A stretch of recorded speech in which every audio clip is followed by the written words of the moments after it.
गायत्री महामंत्र एक बार मेरे साथ दोहराओ।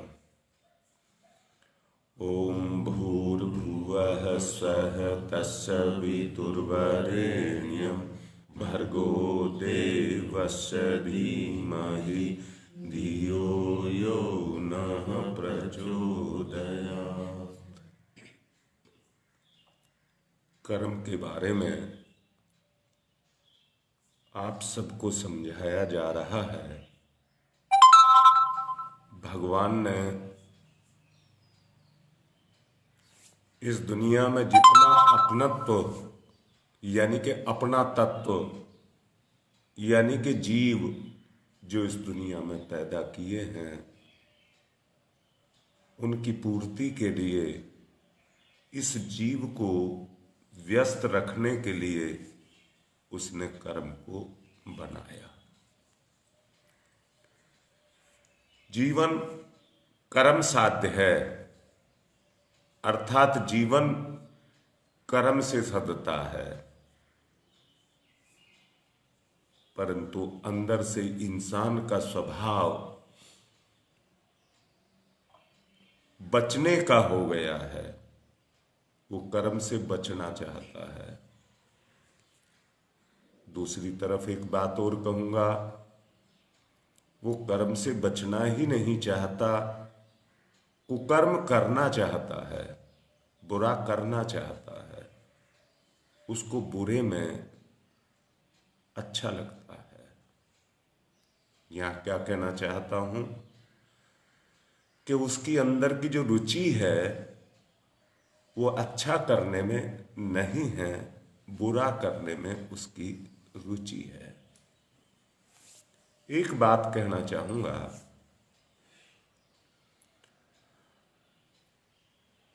कि किसी तत्व के अंदर अगर उसी तत्व को मिलाया जाएगा और दोनों में मिलने का गुण है तो मिलकर के वो एक हो जाएंगे। जैसे पानी में दूध को मिलाया जाए तो दोनों मिल जाते हैं और एक हो जाते हैं। ना दूध का बिगड़ता है और ना पानी का कुछ बिगड़ता है, दोनों मिलकर के एक हो जाते हैं। परंतु किसी चीज में ऐसी चीज को मिलाया जाए जिसमें मिलने का गुण ही नहीं है तो वो चीज मिलती नहीं है। जैसे पानी में एक लकड़ी डाल दी जाए और आदमी सोचे ये घुल जाएगी तो वो कितने ही दिन तक पड़ी रहेगी, परंतु वो पानी के अंदर घुलेगी नहीं, क्योंकि दोनों का गुण स्वभाव एक सा नहीं है। दोनों आपस में एक दूसरे को मिलाते नहीं हैं। ना मिलाने के कारण पानी अपने प्रभाव को लकड़ी पर छोड़ता रहेगा और पानी के प्रभाव से लकड़ी गलती रहेगी, और जितनी लकड़ी गलेगी वो उतना ही पानी को सड़ाती हुई चली जाएगी और पानी सड़ता हुआ चला जाएगा। अब यहां एक बात मैं कहना चाहता हूं, ये सारा संसार जो चल रहा है, एक हमारा बाह्य पक्ष है और एक हमारा आंतरिक पक्ष है। बाह्य पक्ष पदार्थ का है, चेतना का है, साधन का है। आंतरिक पक्ष जिसमें हमारी आत्मा काम करती है उसका है। यानी कि बाह्य पक्ष जड़ पक्ष है और आंतरिक पक्ष चैतन्य पक्ष है। अब मैं फिर से एक बात कहता हूं, आपके घर में बिजली से चलने वाले जितने साधन हैं उन सबको बिजली चलाती है, बिजली को वो नहीं चलाते, बिजली को वो नहीं चलाते। मैं फिर से समझा रहा हूं, ठीक से समझना, ठीक से ये समझना कि किसी भी चीज को लो, उसकी एक बॉडी होती है, आकार होता है, और उस बॉडी के अंदर उसको क्रियाशील करने वाला एक सिस्टम लगाया हुआ होता है। ये दोनों चीज मिलकर के लगी हुई होती हैं। मैं आपसे ये कहूंगा, हमारी ये आंख दिखाई देती है, इसका एक आकार है, परंतु इस आकार के पीछे इसके अंदर एक क्रियाशीलता भी है। इसके अंदर एक क्रियाशीलता भी इसके अंदर है। वो क्रियाशीलता इसके अंदर काम कर रही है, परंतु जो हमारी चैतन्य शक्ति है वो इसको क्रियाशील कर रही है, उस सिस्टम को क्रियाशील कर रही है, जिससे ये देखता है, मन अनुभव करता है, आत्मा उस प्रभाव को लेकर जागृत होती है। अब मैं फिर से कहूंगा, ये जीवन जो मिला है हमें आत्म जागृति के लिए मिला है। अब मुझे जरा एक बात बताओ, एक आदमी सो रहा है और आपको उसको जगाना है। जगाने का एक तरीका तो यह, अगर वो जागरूक है तो आवाज सुनते के साथ ही जग जाएगा। अगर वो जागरूक नहीं है और आपको जगाना ही है तो आप उसे झकझोरेंगे, झकझोरेंगे। अगर आप उसको झकझोरेंगे तो उसको कष्ट होगा, क्योंकि वो सोना चाहता है, क्योंकि वो सोना चाहता है। आप जितना उसको झकझोरेंगे उतना ही उसको दुख होगा। बस, अगर आपको बात समझ आ रही है तो यही दुख है, यही दुख है। जितने भी दुख हैं वो और कोई नहीं है, जो चेतना के अनुसार होते हैं या जो मन के अनुसार होते हैं। यहां समझिए, दो भेद बताए हैं मैंने, एक चेतना के अनुसार, एक मन के अनुसार। मन के अनुसार जो होते हैं वो दुख और सुख का कारण बनते हैं। दुख और सुख से मतलब क्या है? जिसको व्यक्ति पाकर के सुख की अनुभूति करता है, और सुख की जो अनुभूति करता है वो इंद्रियों के कारण और मन के कारण करता है। दोनों का संबंध आपस में जुड़ा हुआ है। मन का और इंद्रियों का संबंध आपस में जुड़ा हुआ है, और मन का और बुद्धि का संबंध जुड़ा है, बुद्धि का और भावना का संबंध जुड़ा हुआ है। ये संबंध है, जोड़े हैं, जोड़े हैं। और फिर से कहता हूं, इंद्रियों का संबंध संसार के साथ जुड़ा है, इंद्रियों का संबंध संसार के साथ जुड़ा है। ये सब आपस में एक दूसरे के साथ जुड़े हुए हैं, और जुड़े हुए होने के कारण मैंने जैसा अभी कहा, आदमी का इंद्रियों का स्वभाव है कि वो सोना चाहता है, आराम करना चाहता है। पर मैं आपसे पूछ रहा हूं, जीवन काहे के लिए है? सोने के लिए। मैं मना नहीं कर रहा, सोने को मैंने मना नहीं किया है। मैं आप लोगों से सवाल कर रहा हूं, जरा मेरी बात को ठीक से समझना, मेरी तरफ देखो। मैं जो बात कह रहा हूं, आदमी शरीर से काम करता है या नहीं करता है? वो जब काम करता है तो काम करते करते वो थकता है कि नहीं थकता है? थकता है तो फिर उसे क्या चाहिए? आराम। ये क्या हुई उसकी आवश्यकता? ये क्या हुई उसकी आवश्यकता? आराम किस लिए चाहिए? कि उसने काम किया है, उसने काम किया है और वो थक गया है। आप देखते होंगे, सोने के बाद आदमी को एक हल्कापन लगता है। ये तो क्या हुई? आवश्यकता। बोलो, ठीक बात है। आपने आवश्यकता की पूर्ति कर ली तो ये शरीर दोबारा से कर्म के लिए तैयार हो गया। बोलिए, हो गया कि नहीं हो गया? इसलिए सोना इसलिए है आराम इसलिए है कि शरीर पर चढ़े हुए जो मन शरीर पर जो चढ़े हुए मल हमारी इंद्री बराबर काम करती रहेगी तो थकेगी या नहीं थकेगी, और मन बराबर काम करेगा तो बोलो थकेगा कि नहीं थकेगा। एक बात समझ आ गई आपको? ये उस थकान को तारने के लिए किसकी जरूरत पड़ती है?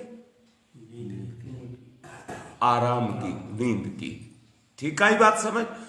अर्थात जो जितना बुराई, दोबारा से बोलूंगा ठीक से समझना, तुम इस शरीर के सिस्टम को चलाने के लिए पेट को भरते हो कि नहीं भरते हो? इसके अंदर चेतन सत्ता काम करती है कि नहीं करती है? जो चेतन सत्ता काम करती है उसके लिए तुम भोजन देते हो कि नहीं देते हो? वो किस पर काम करती है? भोजन पर करती है कि नहीं करती? और क्या काम करती है? जो आपने दिया उसको पचा लेती है। जो आपने दिया उसको पचा लेती है, और पचा करके जो तत्व उसके मतलब का उसे तो अपने पास रख लेता है, और जो खराब होता है वो मल विसर्जन में उसको निकाल देता है। मेरी बात समझ आई? आपने कर्म किया। अच्छा एक बात बताओ, क्या आप रोबोट हैं कि लोहे के बने हुए इंसान हैं? क्या जिस काम को आप करते हैं उसमें आपकी भावना काम करती है कि नहीं करती है? दोबारा से बोल रहा हूं, जब आप किसी चीज को खाते हैं तो उसमें आपको इंद्रियों का सुख मिलता है कि नहीं मिलता है? खट्टा मीठा ये सब, उससे सुख मिलता है कि नहीं मिलता है? आप भोजन ही नहीं करते हैं, भोजन के साथ साथ उस सुख को भी लेते हैं।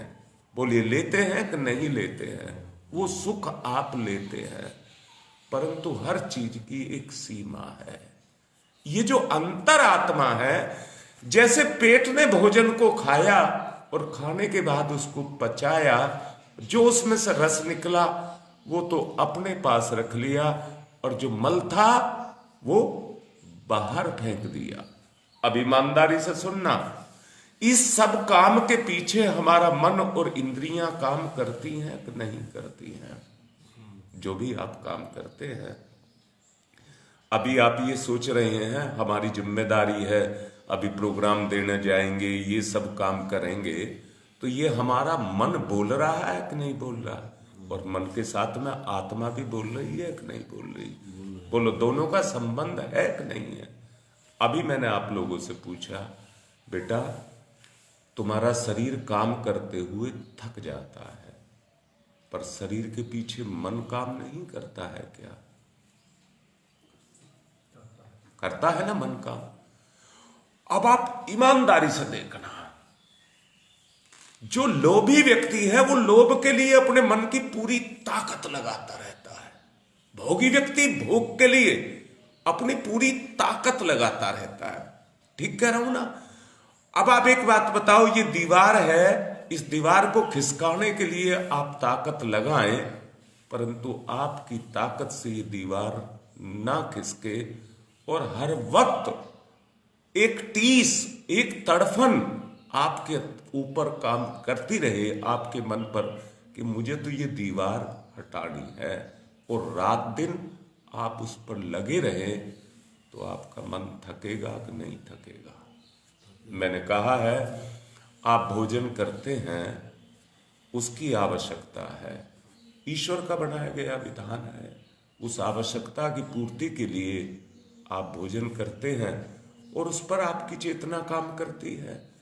ऐसे ही पुण्य और पाप कुछ भी नहीं है, पुण्य और पाप में कोई भी अंतर नहीं है। जैसा मैं अभी आपसे कह रहा था, पानी में दूध डाल दिया जाए तो दोनों घुल करके एक हो जाते हैं, ना पानी सड़ता है और ना दूध सड़ता है। दोनों की ये है कि दूध की जो सांद्रता कहो, गाढ़ापन कहो, उसमें पानी मिल जाता है तो वो पतला हो जाता है और कोई फर्क नहीं पड़ता। पर पानी में अगर लकड़ी डाल दी जाए तो वो घुलती नहीं है। परंतु क्या पानी, लकड़ी कुछ नहीं करती है, पानी उस पर अपना काम करता है। अब ध्यान से देना, लकड़ी तो क्या है, पदार्थ, सॉलिड नहीं, और पानी क्या है, लिक्विड।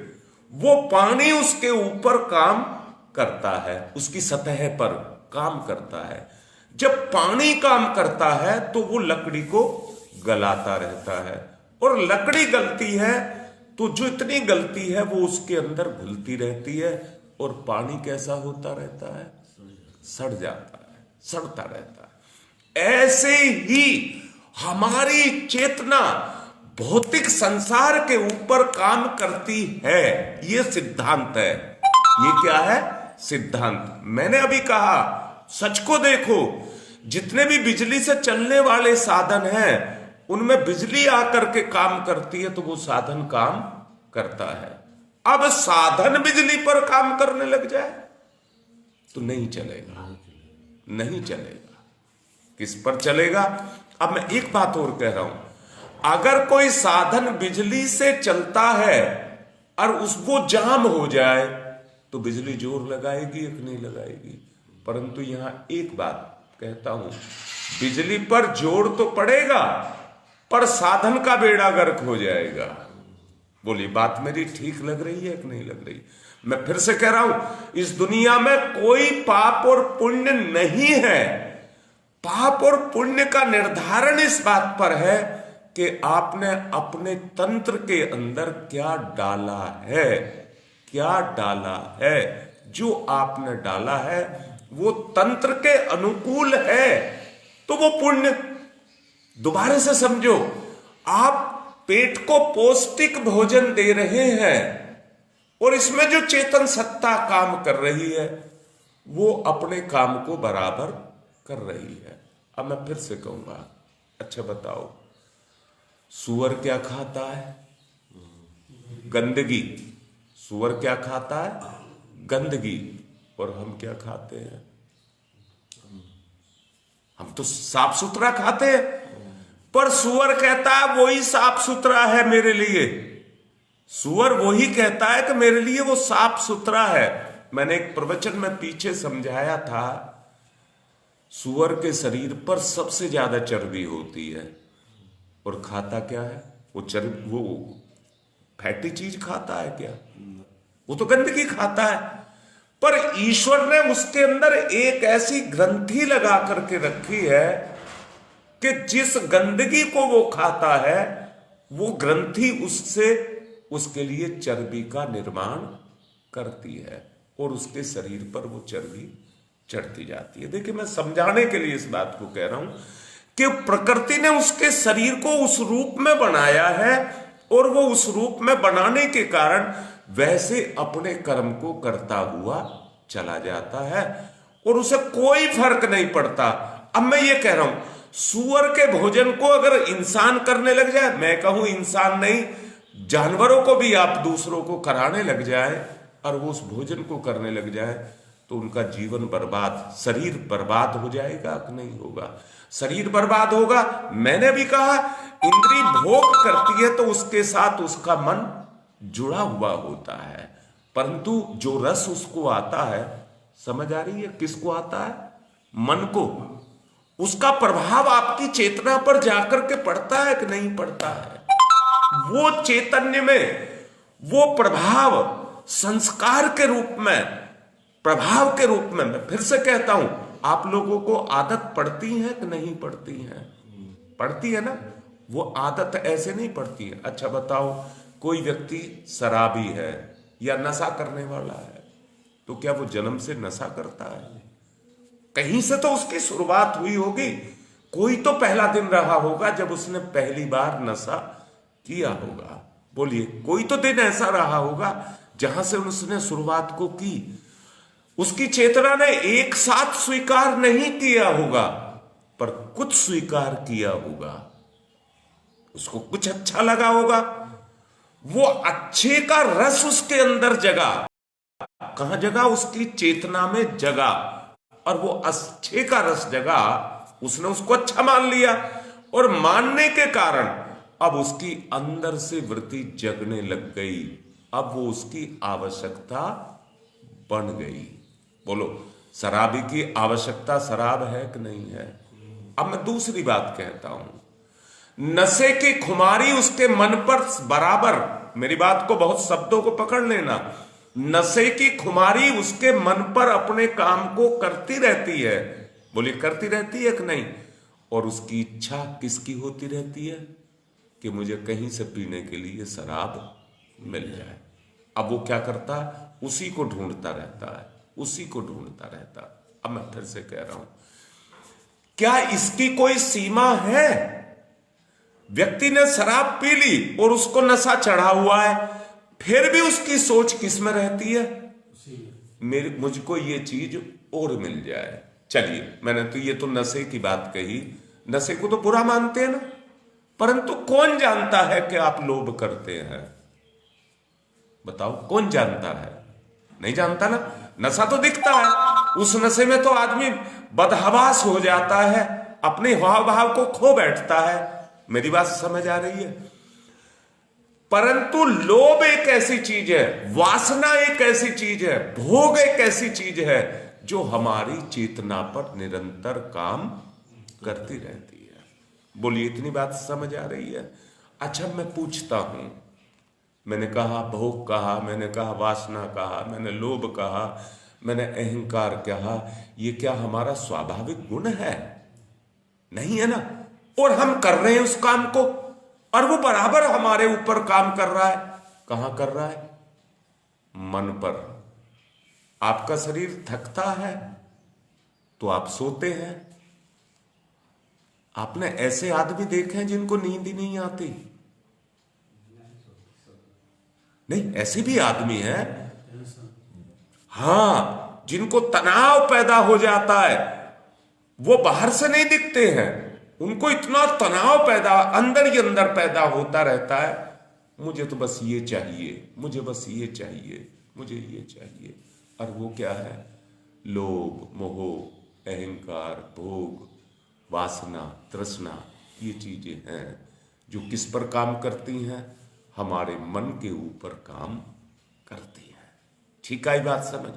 अब यहां एक बात समझ लें, क्योंकि ये चेतना के अनुकूल नहीं है और अनुकूल ना होने के कारण चेतना, जो हमारा चैतन्य तत्व है, वो उनके कारण कर्म तो होता नहीं, इसलिए वो निष्क्रिय होता है।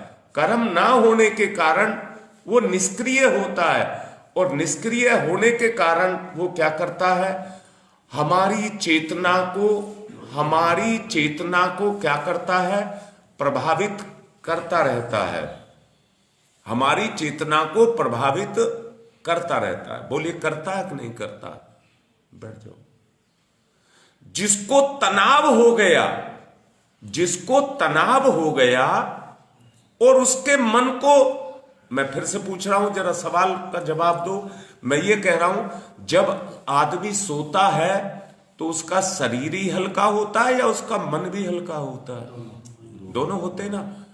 अब आप बिस्तर पर तो पड़े हैं, पर मन पर तनाव है, ना आपको नींद आ रही है और ना आपको वैचारिक आंतरिक शांति मिल रही है, क्योंकि जोड़ तो आप लगा रहे हैं पर उपलब्धि नहीं हो रही है। ऐसा आदमी क्या करेगा? उसका मनोबल गिरता हुआ चला जाएगा, उसका मनोबल गिरता हुआ चला जाएगा। जैसे शरीर को पौष्टिक भोजन ना मिले तो वो शरीर कमजोर होता है कि नहीं होता है, इसी तरह से हमारा मानसिक बल कमजोर होता हुआ चला जाएगा। जो विपत्तियां हैं, जो सूक्ष्म लोक है, फिर दोबारा समझो, हम सब यहां बैठ करके जो आप बात को सुन रहे हैं, लोभी व्यक्ति एक साथ इकट्ठे हो गए तो उनके अंदर से जो विचार निकल रहे हैं वो इस वातावरण में जा रहे हैं कि नहीं जा रहे हैं? अब जो हमारा मन है वो किसके साथ जुड़ा है?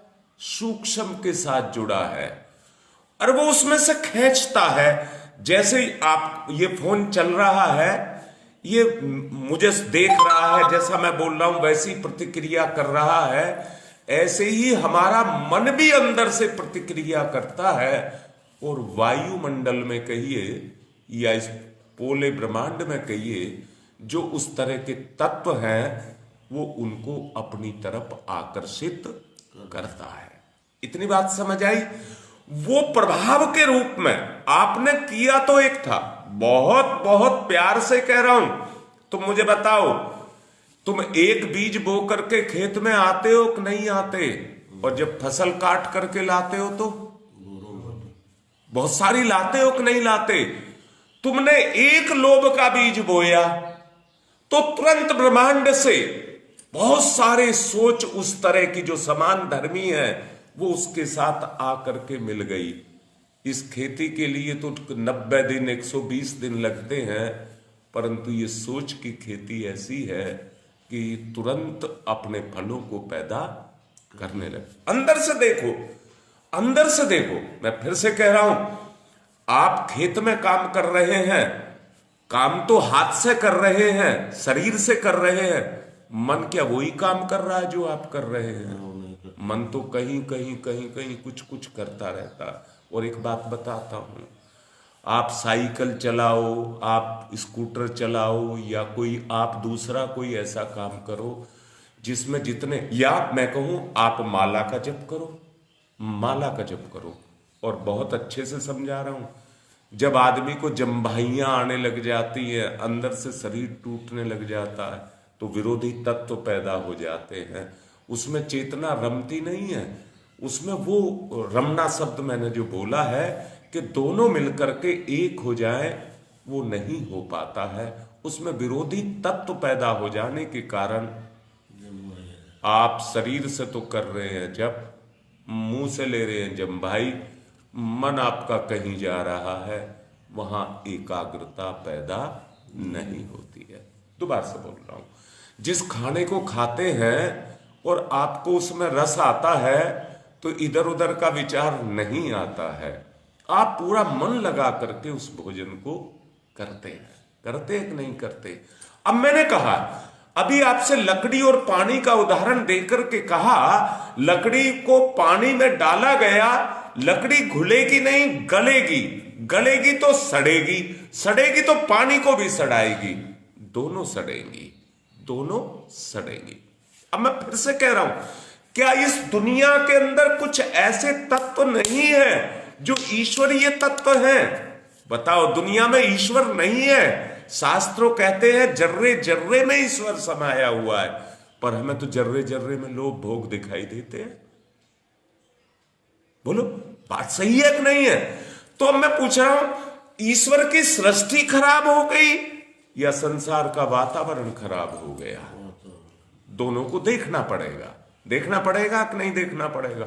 मैं फिर से कहता हूं, इस दुनिया के अंदर पाप है ही नहीं, पाप है ही नहीं, उल्टा विजातीय तत्व जो ईश्वर ने तो सजाती, मैंने कहा अभी आपसे कहा, सुअर के लिए उसने सुअर के जैसा बनाया है।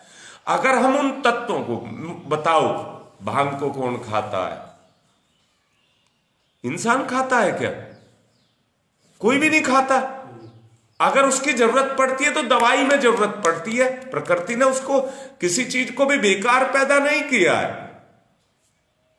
मैं कहता हूं, बहुत सी चीज ऐसी हैं जो हमारा भोजन नहीं है, फिर भी हम उनको लेते हैं, तो उनके कुप्रभाव हमारे ऊपर पड़ेंगे कि नहीं पड़ेंगे? जो हमारे सिस्टम में जाएगा वो अपने प्रभाव को हमको देगा कि नहीं देगा? जो सिस्टम के प्रतिकूल है वो बुराई है, और बुराई अगर क्रियाशील होगी तो पाप, बुराई अगर क्रियाशील होगी तो पाप। बताइए, बात समझ आई ना? इस दुनिया में कोई पाप पुण्य नहीं है, परंतु निर्धारण किससे है? जो हमारे लिए सुखकर है उसमें सुख, और जो हमारे लिए दुखकर है वो दुख। मैंने अभी आपसे कहा, एक व्यक्ति सोया हुआ है और उसकी इच्छा सोने की है, जगने की नहीं है, और आप उसको जगा रहे हैं, तो वो आप मजबूरी में, आपके प्रभाव के कारण, भाई आपका प्रभाव है, उसके कारण वो जग गया। अगर आपका प्रभाव कम है तो आप पर अकड़ेगा, वो आप पर अकड़ेगा, तुम्हें भगा देगा और खुद सोएगा। अपनी इच्छा पूरी करेगा ना, क्योंकि उसको अपनी इच्छा में क्या है? सुख। अपनी इच्छा में क्या है? सुख। और इच्छा के विपरीत अगर कुछ हो रहा है तो दुख। इच्छा के विपरीत अगर कुछ हो रहा है तो दुख। अब मैं फिर से कहता हूं, अगर आदमी जिद्दी हो गया और अपनी इच्छाओं को पूरा कर रहा है तो सामने वाले की चेतना को दुख होगा। अब मैंने मन को नहीं कहा है, किसको कहा है? चेतना को। अब बताओ, वहां पर आत्मा बोलती है कि जो तू कर रहा है इसके परिणाम कल अच्छे नहीं होंगे। तो वो क्या हो गया? पाप, कलंक। वो किसको लग गया? क्योंकि चेतना ने उसकी स्वीकृति नहीं दी। चेतना ने उसकी स्वीकृति नहीं दी। अच्छा, मैं पूछता हूं, सुख तो मैंने बता दिया।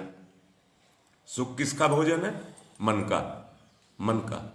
अच्छा, दोनों ऐसे कोई काम करने लग जाएं, काम करने वाले दोनों कोई ऐसा काम करने लग जाएं कि दोनों की चेतना को, मन को नहीं बोल रहा हूं, चेतना को, अगर वो अच्छा लगे, दोनों की चेतना को अगर वो अच्छा लगे तो उसमें जो आत्मा है वो गदगद होना शुरू हो जाएगी।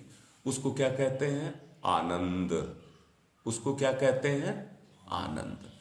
अब मुझे एक बात बताओ, एक रास्ता तो सुख का रास्ता है और दूसरा रास्ता आनंद का रास्ता है। बोलो, मेरी बात समझ आ गई? एक रास्ता किसका है? सुख का। और एक रास्ता किसका है? आनंद का। अब मुझे तुम एक बात बताओ, तुमने घोर पाप कर रखे हैं, मैं ये कहूं तुमने घोर पाप कर रखे हैं, पर तुम्हें कोई एक रास्ता ऐसा मिल जाए कि जिसके तुम्हारे साथ आत्मीयता जुड़ जाए, जिसके साथ में तुम्हारी आत्मीयता जुड़ जाए। अच्छा, आदर्श किसको कहते हैं? आदर्श उसको कहते हैं जो आत्मा प्रकृति के संयम में बंध करके उसके अनुशासन में रह करके काम को किया जाए, तो उसको क्या कहते हैं? आदर्श। उसको क्या कहते हैं? आदर्श। जहां अनुशासन में जीव बंधता है या अपने आप को बांधता है, या जिसको अपना आदर्श मानता है, जिसको अपना आदर्श मानता है। बोलिए, राम क्या है? आदर्श। जो उनकी मर्यादाओं में बंध गया, उसके लिए वो प्रेरणा के स्रोत बन जाएंगे। मेरी बात समझ आई? मैं अभी सवेरे यहां उस पे माइक पे सुन रहा था, हरे रामा हरे कृष्णा हरे कृष्णा। आदर्श हैं क्या वो? बोलते रहो, बोलते रहो। जिसमें आपकी चेतना को रस नहीं आया तो वह आपका आदर्श नहीं बन सकता। अगर आपका कोई आदर्श बन गया, मर्यादा को कोई तोड़ सकता है क्या? आदर्श में बंधो, मर्यादा आ जाएगी। राम ने अपने पूरे जीवन, राम के पूरे जीवन को अगर आप देखें और उनके जीवन से मर्यादा को निकाल दें, उससे पहले एक एक राजा 7-7 रानियां रखता था। उससे पहले आम आदमी भी एक से ज्यादा पत्नियों को रखता था, परंतु राम ने ही तो इस दुनिया को आदर्श में बांधा। अपना उदाहरण दे करके दुनिया को आदर्श में बांधा, तो दुनिया के वो प्रेरणा के स्रोत बन गए। और क्या बन गए? मर्यादा पुरुषोत्तम बन गए। अगर हम भी उन्हीं का अनुसरण करें, उन्हीं रास्तों पर हम भी चलें, तो हम भी उनके उन गुणों को लेकर के हम भी मर्यादाओं में बंधने लग जाएंगे कि नहीं बंधने लग जाएंगे। अब मूल बात पर आओ, जिस पर मैं लाना चाहता था। मैंने कहा आपका शरीर थकता है तो आपको आराम की जरूरत पड़ती है कि नहीं पड़ती? अब दूसरी बात कहता हूं, शरीर के साथ में मन भी तो थकता है कि नहीं थकता है? भाई, ऐसे भी आदमी होते हैं, नींद बेचारी मजबूरी में ही आ जाती है, वो तो बिस्तर पर भी लेटते हैं तो वो इतना गहरा सोचते हैं, उस समय भी सोती बार भी इतना गहरा सोचते हैं। सोच को देखो, अगर वो सोती बार ये बात को, मन को लगा करके रखें, अब मुझे सोना है। मन में विचार कौन सा आ गया? सोना।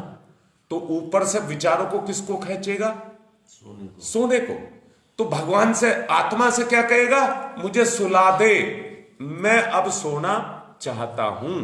उसी तरह के विचार चारों तरफ से आएंगे और वो इतने गहरे हो जाएंगे, जैसे व्यक्ति ध्यान करता करता तंद्रा की अवस्था में चला जाता है, वैसे ही मन से ध्यान करता करता वो निद्रा की अवस्था में चला जाता है।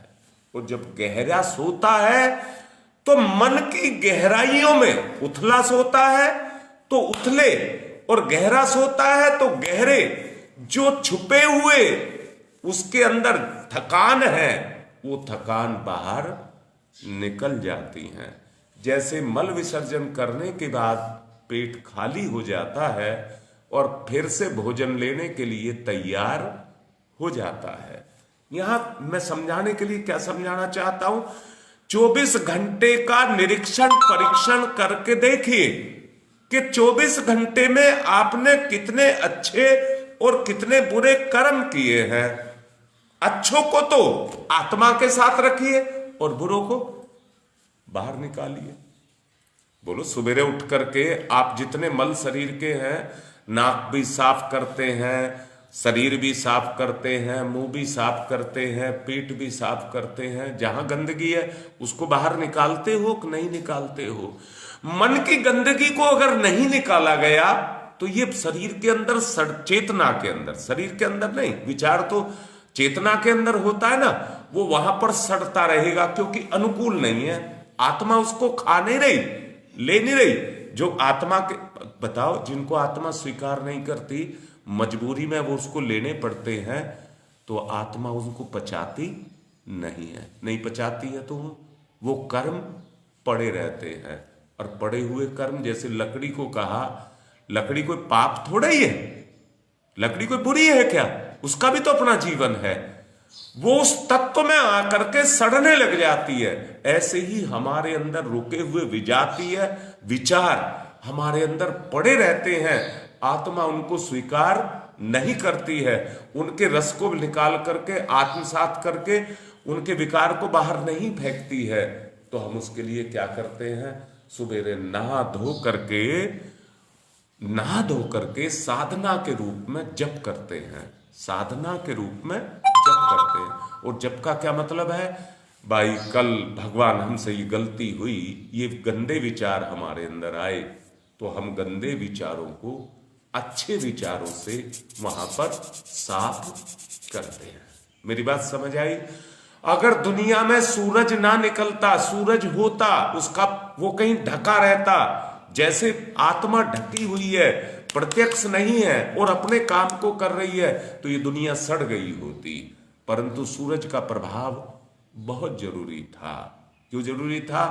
रात के अंधेरे की जितनी शीतलता, नमी या ओस जिसको कहते हो, जो धरती पर पड़ती है, वो दिन की धूप से दोबारा से जल करके आकाश को चली जाती है। ये आवागमन का प्रभाव चलता रहता है। आप भी रोज खाते हैं, रोज कमाते हैं, ऐसे ही हर वक्त विचार करते हैं, विचार आते हैं और जाते रहते हैं। जो उसमें से अनुकूल होते हैं उनको आप पचा लेते हैं। मैंने अभी आपसे कहा, सूरज की निकलता है, उसकी धूप आती है, तो रात को पड़ी हुई ओस भी उड़ करके भाप बन के चली जाती है, नमी खत्म हो जाती है। ऐसे ही अच्छे व्यक्ति या अच्छी संगति या अच्छे विचार या जप के द्वारा आपके मन में जो गंदगी आकर के जमा हुई है, वो गंदगी उस प्रभाव से निकलती हुई चली जाती है। अब मैं फिर दोबारा से तोल करके देखो, जो हमारे पाप हैं उनका इस तरीके से परिशोधन होता है कि नहीं होता है? इस तरीके से उनका परिशोधन होता है। जब वो शोधित होते रहते हैं, जब वो शोधित होते रहते हैं, तो बुराइयां उसके अंदर से निकलती रहती हैं। अर्थात मैं क्या कहूं, हमारे पाप कटते रहते हैं, हमारे पाप कटते रहते हैं। अभी मैंने कहा सूरज उसका एक माध्यम है, सूरज उसका एक माध्यम है जिसके माध्यम से वो अपना अपनी दुनिया का, ये दुनिया किसकी है? सूरज की है, उसका परिशोधन करता है। ठीक इसी तरह से यज्ञ इस दुनिया में हमारे ऋषियों के द्वारा दिया गया एक ऐसा विधान है कि जितने भी तपस्वी और योगी हुए हैं, जैसे एक किसान हल बैल को, गाड़ी को अपना साधन बनाता है कृषि के लिए, ऐसे ही योगियों का जो साधन है वो यज्ञ है। उस यज्ञ के द्वारा वो क्या करते हैं? अपनी तपश्चर्या करते हैं, तपश्चर्या करते हैं। यज्ञ एक कर्म है और उस कर्म के माध्यम से वो अपना परिशोधन करते हैं। हम भी अपना परिशोधन करने के लिए जिन यज्ञों को करते हैं, देखिए उन यज्ञों में हम सामग्री का, लकड़ी का, घी का प्रयोग करते हैं, परंतु भोजन में आप स्वाद का भी प्रयोग करते हैं कि नहीं करते हैं? उसमें आपको रस आता है कि नहीं आता है? अगर अपने पापों को आपको काटना है, जब तक आप उस चैतन्य को जो यज्ञ अग्नि के रूप में जल रहा है, जब तक आप उसको अपनी उन कमियों को, कमजोरियों को नहीं देंगे, अर्थात नहीं स्वीकार करेंगे कि मैं एक लोभी हूं। मैं कल बता रहा था, मैं पिताजी हूं, मैं पुत्र जी हूं, मैं भाई जी हूं, मैं समझिए क्या कहिए लोभी हूं, मैं कामी हूं, मैं क्रोधी हूं, मैं क्रोधी भोगी हूं। आदमी अपनी मान्यताएं तो बनाता है, मैं तो ये हूं, जो नाम है मैं तो ये हूं, उन आकारों में अपने आप की तो बांधता है, उन विचारों में ही तो बांधता है, परंतु मैं तो अनंत हूं।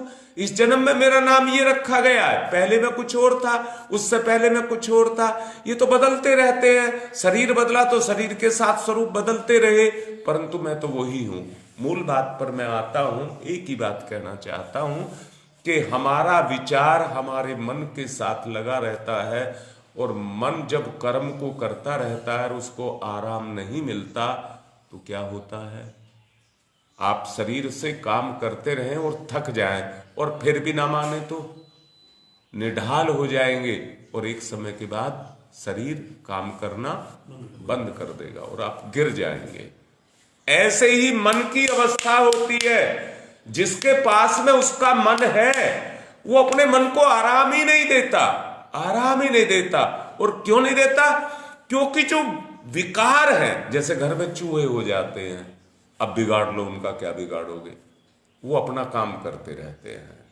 ऐसे ही मन के अंदर भी ये चूहे पैदा हो जाते हैं, विकार पैदा हो जाते हैं, ये अपने काम को करते रहते हैं। मैं फिर से कहता हूं, अब तो नहीं, पहले शरीर में कपड़ों में जूं पड़ जाती थी कि नहीं पड़ जाती थी, सिर में बालों में पड़ जाती थी, तो वो अपना काम करती रहती थी। बेचारा आदमी को जब वो खाती थी तो खुजाता था कि नहीं? ये मन की खुजलियां हैं जो उसके अंदर होती रहती हैं, और निरंतर वो अपने उस काम को करते रहते हैं। उससे मन थकता है, पाप पर पाप करता हुआ चला जाता है, उलझता चला जाता है, परंतु सुलझता नहीं है। उस सुलझन को लेकर के आना है तो उसके लिए एक ही तरीका है, वो तप का तरीका है, और तप से ही ये विकार दूर होते हैं। विकार दूर हो गए, मन तो मन है, मन तो मन है, वो सब ठीक हो जाएगा। आज की बात को यहीं पर विराम देता हूँ, समय हो गया है। ओम शांति ही शांति ही शांति।